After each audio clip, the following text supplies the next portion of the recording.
I'm honored today to be joined by Dr. Will Cole.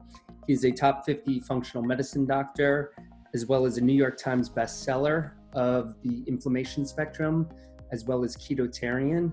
And he is also tied into the Goop community. He's the host of the Goop Fellas podcast, as well as the Mind Body Green community. And I'm honored to be here today. Thank you for joining us.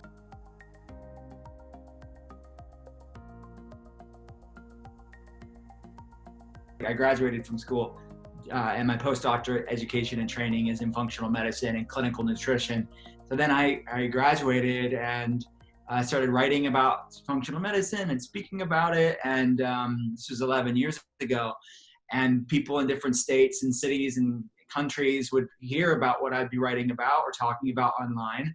And so the telehealth clinic, the fact that we see our patients online was the beginning of my career, so that hasn't changed in 11 years. So it's really interesting to see over the time.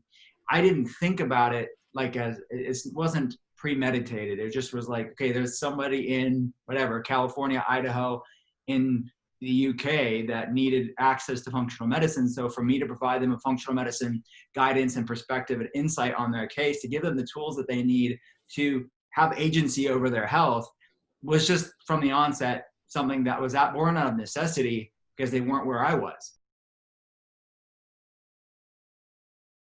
Because we have been doing telehealth webcam consults for 11 years at this point, we know all the logistics of what needs to be done in different states, different countries, and the variables to consider.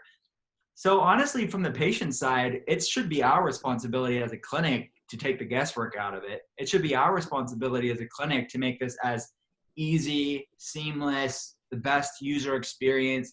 That's on us, not the patient. They're already going through stuff. So from there, I just want them to relax and let us lead them and it's of course collaborative. I mean, we are like this is their health and they care about their health greatly. But honestly, so many people in our community, and by that I mean autoimmunity, chronic inflammatory problems, like these silent health problems. They're not silent internally, of course, but to the world, everybody looks normal, but they're silent because it's a very lonely place to be not feeling great and be debilitated with things like fatigue, but on the outside look quote unquote normal.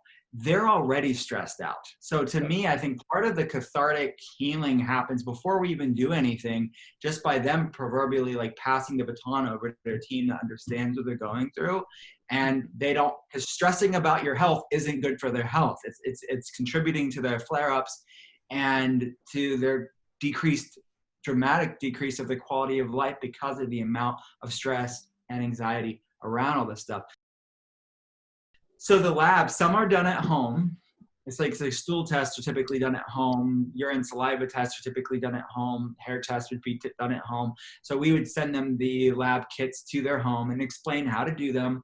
And then some tests are done at local labs, and we coordinate we geo-target it basically close to their lab. We'd find the closest facility to do that. And again, we take all that guesswork out of them, so they don't have to find labs and figure it out for themselves.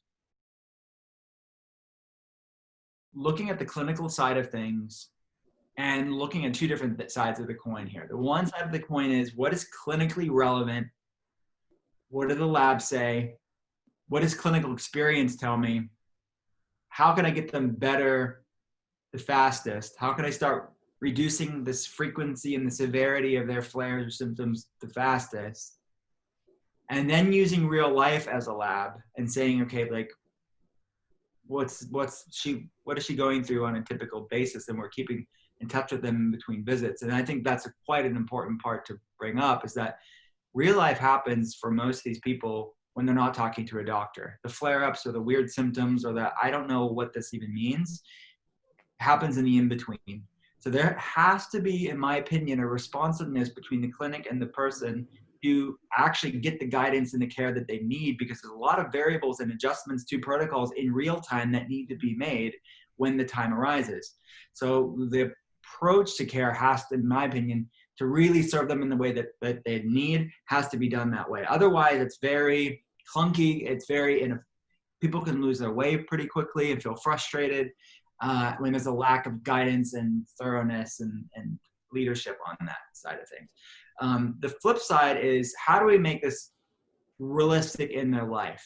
Everybody has their own personal preferences. Everybody has like their own like foods that they really hate or foods that they really love. So we have to not only make this clinically appropriate, but also realistic and sustainable, because this isn't a diet. This is, how do we really look at all the variables that make someone feel great and look at all the variables that makes them feel really horrible, and do less of the horrible stuff and more of the good stuff, all based on these labs. So there's not a trend or a specific whatever. There's so many tools that we have in our toolbox when it comes to functional medicine, that what's needed for one person, like for example, I have some people that have insane reactivities to a lot of stuff. A lot of patients have these reactivities, and we have them on like a clean, well-formulated, like carnivore diet for a time. Oh. Does everyone need to do that? No. Is that clinically appropriate for everybody? No, it's not. Is it even realistic or desirable for some people? No. But that is a tool that we use for some people. But that same, like I can have another person with the same set of symptoms and we're doing something completely different for them.